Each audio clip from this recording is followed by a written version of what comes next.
नमस्कार बंधुरा आबार एक बेबी फुड निये हाजिर हয়েছি আপনাদের কাছে। ভিডিওটা স্কিপ না করে দেখতে থাকুন, নতুন মায়েদের জন্য অনেক উপকৃত হতে চলেছে।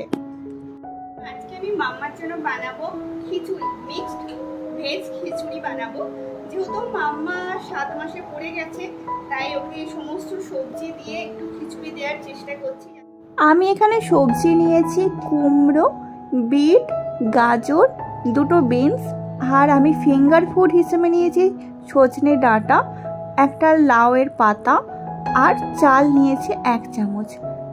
এবার এটা ভালো করে ধুয়ে আমি একটা প্রেসার কুকারে সমস্ত সবজিগুলো এবং চালটা আমি দিয়ে দিচ্ছি। এবার বলি, ডাল যদি আপনারা দিতে চান, আমি আমার অভিজ্ঞতা থেকে বলছি ডালটা আলাদাভাবে সিদ্ধ করে নেবেন। ডাল চাল একসঙ্গে দিলে তলায় একটা লেগে যাওয়ার ভয় থাকে ডালটা দিলে। আপনারা একবার ট্রাই করে দেখবেন। তো আমিও ভিডিও তো দেখানোর জন্য আমি কিন্তু ডালটা আপনাদেরকে এখানে দিয়ে দিচ্ছি, নাহলে কিন্তু ডালটা আলাদা সিদ্ধ করাই আমার মনে হয় ভালো, নাহলে কিন্তু তলায় লেগে যাওয়ার একটা সত্যি চান্স থেকে থাকে। পরিমাণ মতো 1 কাপ 1.5 কাপ জল দিয়ে দিলাম। তবে এখানে কিন্তু আমি কোনো লবণ, হলুদ, তেল কিছুই ব্যবহার করব না। আপনারা চাইলে বাটার বা ঘি অল্প স্লাইড ইউজ করতে পারেন, তবে আমি এখনও ব্যবহার করিনি তাই আপনাদেরকে দেখালাম না। তো আমি বললাম যে মসুর ডালটা আপনাদের দেখানোর জন্য আমি আজকে একই সঙ্গে দিচ্ছি, কিন্তু আমি কিন্তু এটা আলাদাভাবেই সিদ্ধ করি ডালটা।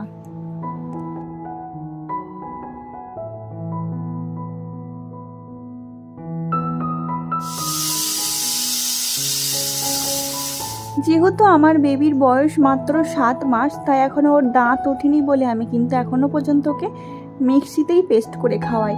তবে 10 মাস হয়ে গেলে বা দাঁত উঠে গেলে আপনারা ছাঁকনিতে ভালো করে হাতের সাহায্যে আপনারা প্রেস করে সেটা গালিয়েও খাওয়াতে পারেন। দেখুন কত সুন্দর মিক্সটা হয়ে গেছে। দেখুন ফিঙ্গার ফুড হিসেবে আমি ডাঁটা দুটো দিলাম, এতে মাড়ি শক্ত হবে এবং দাঁতটা তাড়াতাড়ি উঠতে সাহায্য করে। খাবারের সাথে সাথে কিন্তু জলের বোতল অবশ্যই সাথে রাখবেন। বাইরে ভীষণ গরম ছিল তাই রুমে চলে এলাম ওকে খাওয়ানোর জন্য, কারণ খাওয়াতে একটু টাইম লাগে আর খাওয়াটা হচ্ছে শান্তির জিনিস।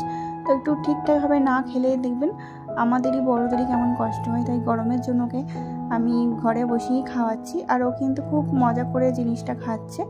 আর যেহেতু এখানে গাজর আছে, বিট আছে, তাই খাবারটাও খুব টেস্ট হয়েছিল। তবে আমি বলি যে আমি কিন্তু সমস্ত খাবার ওকে দেওয়ার আগে একবার করে আমি নিজে টেস্ট করে দেখি যে ঠিকঠাক হয়েছে কিনা। এই টাইমটা আমি ওর সঙ্গে অনেক গল্প করি, খেলা করি, মজা করি, তাতে ওর অ্যাটেনশনটা ভালো পাওয়া যায় এবং আমাদের সঙ্গে বন্ডিংটাও ভালো হয় এবং খাবারটাও কিন্তু ও খুব তাড়াতাড়ি খেয়ে নেয়। আর বাচ্চাদের সঙ্গে কিন্তু অনবরত গল্প করে যেতে হয়। দেখুন আমার কথাগুলো কীরকম শুনছে এবং বুঝছে। বাচ্চাদের সঙ্গে কথা বললে ওরা খুব আমাদের সঙ্গে মানে খেলতে খুব ভালোবাসে এবং ওরা খুব তাড়াতাড়ি জিনিসের সঙ্গে পরিচিত হয় এবং ওদের একাগ্রতাটা খুব বাড়ে। দেখুন আমার সঙ্গে কতটা বন্ডিং তৈরি হচ্ছে। তো এরপর খাওয়া হয়ে গেছে, ওকে আমি জলের বোতলটা দিয়েছি, একটু নিজে নিজে খাওয়ানোর চেষ্টা করছি। তো সব শেষে খেতে খেতে আমি ওকে জল খাওয়াই না, খাওয়ার পরে ওকে হাত মুখ ধুয়ে তারপরে কিন্তু আমি ওকে জলটা খাওয়াই।